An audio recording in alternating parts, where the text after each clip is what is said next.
Halo, saya Romo Deninuwa, atau ada yang panggil saya Romo Denol. Asal saya dari Ende. Saya seorang pastor dari Keuskupan Agung Ende yang kini sedang studi di Roma. Saya tinggal di Collegio San Paolo. Tempat kami itu ada di kota Roma.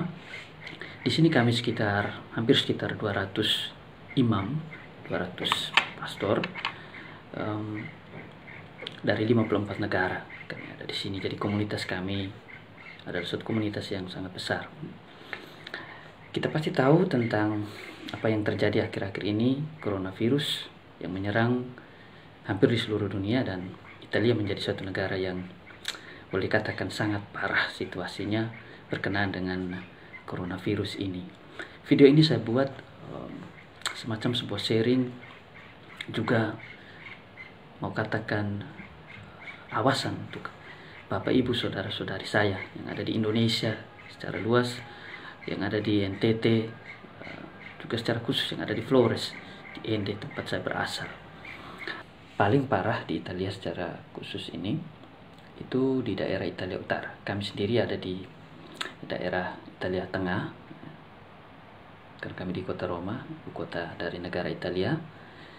Tapi kalau mau ditanya di mana tempat yang aman di Italia, saya boleh katakan bahwa sekarang tidak ada yang aman, karena penyebaran coronavirus ini sudah sangat meluas.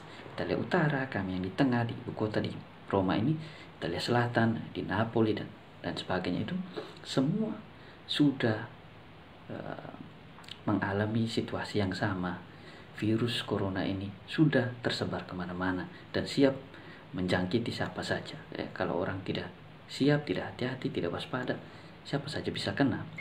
Banyak yang tanya tentang situasi terakhir di Italia, ya.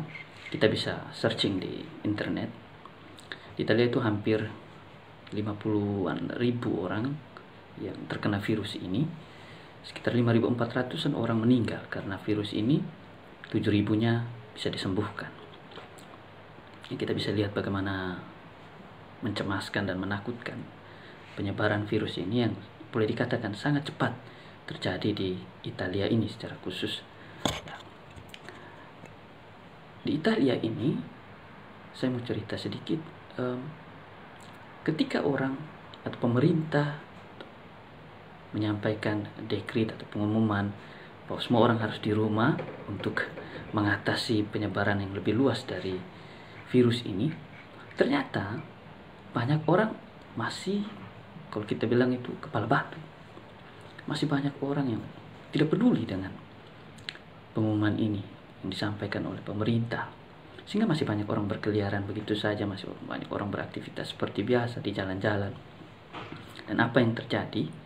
Penyebaran itu begitu luas, dan sekarang bisa disaksikan sendiri bagaimana korban semakin banyak, baik yang positif terkena corona maupun korban yang meninggal akibat corona itu.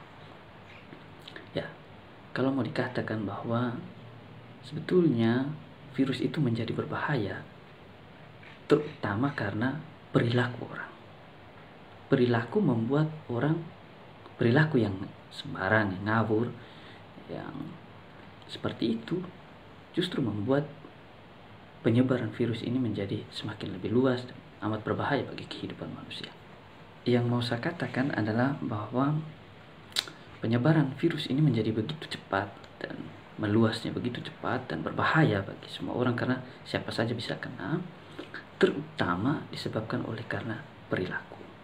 Perilaku orang yang merasa bahwa virus ini biasa-biasa saja. Perilaku orang yang tidak mengindahkan apa yang disampaikan oleh pemerintah, oleh orang-orang kesehatan, bahwa kamu harus tinggal di rumah. Tapi orang tidak peduli. Perilaku ini yang justru akhirnya membuat penyebaran itu menjadi semakin luas, dan kita bisa lihat sendiri bagaimana parahnya Italia, ya. Termasuk kami sendiri yang tinggal di komunitas seperti ini juga merasa terancam dengan kehidupan kami. Saya juga mau katakan bahwa ternyata Eropa secara umum, baik itu di Jerman, di Spanyol juga cukup parah, di Austria, di Swiss juga mengalami hal yang sama, di Prancis juga, dan Italia sendiri. Ternyata negara-negara Eropa yang kita bilang maju, kita tahu bahwa mereka punya tingkat kemajuan jauh lebih tinggi dari kita di Indonesia, dari kita di Flores apalagi. Tapi mereka sendiri, negara-negara Eropa itu sendiri mengalami kewalahan yang luar biasa untuk mengatasi ini.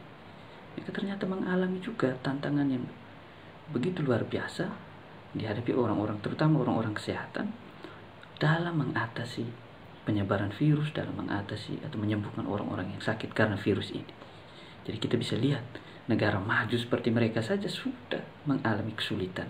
Saya tidak bisa membayangkan kalau virus itu masuk, sekarang sudah masuk Indonesia, kalau masuk ke NTT, masuk ke Flores, apalagi ke Ende, saya tidak bisa membayangkan bagaimana sulitnya kita bisa mengatasi penyebaran virus ini dan bisa menyembuhkan orang-orang yang terkena karena virus ini dengan segala keterbatasan yang kita miliki, yang kita alami di tempat kita.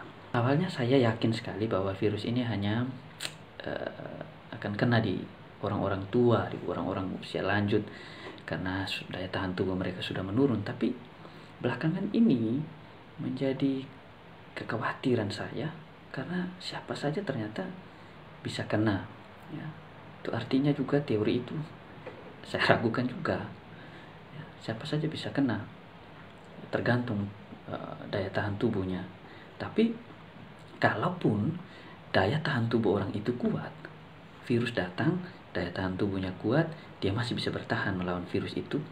Tetapi bahwa virus itu ada di dalam dirinya, dan melalui dirinya dia bisa menularkan kepada orang lain, dan itu berbahaya. Kita tidak kena atau kita tidak alami dampak yang lebih parah karena virus itu, tapi kita bisa menjadi penyebab bagi orang lain. Kita bisa membuat orang lain menderita karena kelalaian kita. Itu kenapa orang suruh kita tinggal di rumah, kita ada di rumah saja, bukan karena supaya kita jangan kena, tapi juga supaya kita jangan menjadi penyebar virus bagi orang lain. Karena itu melalui video ini saya ingin berpesan, pertama-tama kita jangan pernah menganggap remeh virus yang satu ini, karena sudah terbukti penyebarannya begitu cepat dan begitu luas. Bisa jadi sudah ada di sekitar kita. Karena itu hati-hati, berwaspada, ikuti saja apa yang sudah disampaikan, apa yang sudah diinstruksikan oleh pemerintah, oleh orang-orang kesehatan, oleh gereja, oleh tokoh-tokoh agama, semuanya ikuti saja.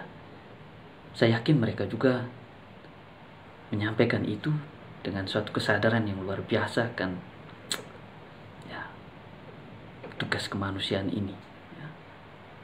Kita punya kecemasan yang sama, kita punya kekhawatiran yang besar, apalagi kami di Italia sudah alami semua itu. Jangan sampai juga terjadi juga di tempat di Indonesia, di Flores, di NTT. Semoga itu tidak terjadi. Karena itu saya berharap supaya semua kita bekerja sama. Karena kita tidak hanya bertanggung jawab dengan kehidupan kita, ya. Karena kita akan menjadi sangat egois kalau kita hanya berpikir tentang diri kita, tentang pekerjaan atau kehidupan kita sendiri. Tapi juga kita punya tanggung jawab sosial dengan kehidupan orang lainnya. Saya buat video ini bukan untuk cari sensasi atau apa, ya, tapi semata-mata karena keprihatinan saya kepada, dan ini saya tahu ini persoalan kemanusiaan. Karena itu saya sendiri tidak tahu caranya bagaimana bisa mengatakan ini untuk semua, maka saya buat video ini sekedar supaya kita tahu, dan ini sebuah sharing. Saya harap berguna untuk kita, terutama supaya kita sama-sama berjuang, bekerja sama untuk bisa menjaga tempat kita, menjaga keluarga kita, menjaga orang-orang yang kita kasih, dan menjaga diri kita dari coronavirus ini, ya. Kita saling mendoakan, tentu saya juga mendoakan supaya Bapak Ibu saudara-saudari di Indonesia, di NTT, di Flores, di Ende, semuanya juga bisa aman dari virus ini, dan semua ini bisa berlalu dengan semua badai ini bisa cepat berlalu.